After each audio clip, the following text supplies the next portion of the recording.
అక్రమ కేసులు పెట్టి వైసీపీ నాయకులను అరెస్ట్ చేస్తున్నారని ఆరోపించారు వైవి సుబ్బారెడ్డి. అక్రమ అరెస్టులపై న్యాయ పోరాటం చేస్తామని చెప్పారు. ప్రజల పక్షాన నిలబడి పోరాటం చేస్తామని చెప్పారు.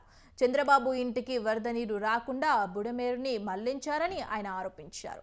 విజయవాడ ప్రజలు వరదల్లో చిక్కుకొని ఇబ్బందులు పడుతున్నారని, దాన్ని డైవర్ట్ చేసేందుకు వైసీపీ నాయకులపై అక్రమ కేసులు పెట్టి అరెస్టులు చేస్తున్నారని వైవి సుబ్బారెడ్డి అన్నారు. అధికారంలోకి వచ్చిన 3 నెలల నుంచి దాడులు చేయటం, అక్రమ కేసులు పెట్టి వైసీపీ నాయకులను జైల్లో పెట్టడం, నిర్బంధించడం, వాళ్ళు చేసే కార్యక్రమాలు ఇవి. న్యాయ పోరాటం చేస్తాం. తప్పకుండా న్యాయం మాకు జరుగుతుంది. ప్రజల పక్షాన్ని నిలబడి పోరాటం చేస్తాం.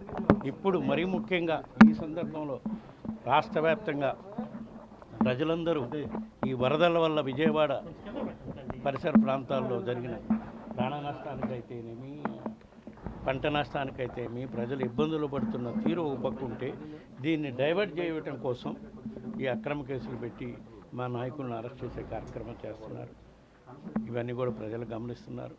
ఈ వర్షాల కారణంగా, అకాల వర్షాల వరదల కారణంగా ప్రజలు పడుతున్న ఇబ్బందులు చూసి ప్రభుత్వం వైఫల్యం చెందిందనేది క్లియర్గా అర్థమవుతుంది. అవన్నీ కప్పిపుచ్చుకునేదానికి ప్రభుత్వం ఈ కార్యక్రమాలు చేస్తుందని చెప్పి సందర్భంగా తెలియజేస్తారు. అధికారంలోకి వచ్చిన 3 నెలల నుంచి దాడులు చేయటం, అక్రమ కేసులు పెట్టి వైసీపీ నాయకులను జైల్లో పెట్టడం, నిర్బంధించడం,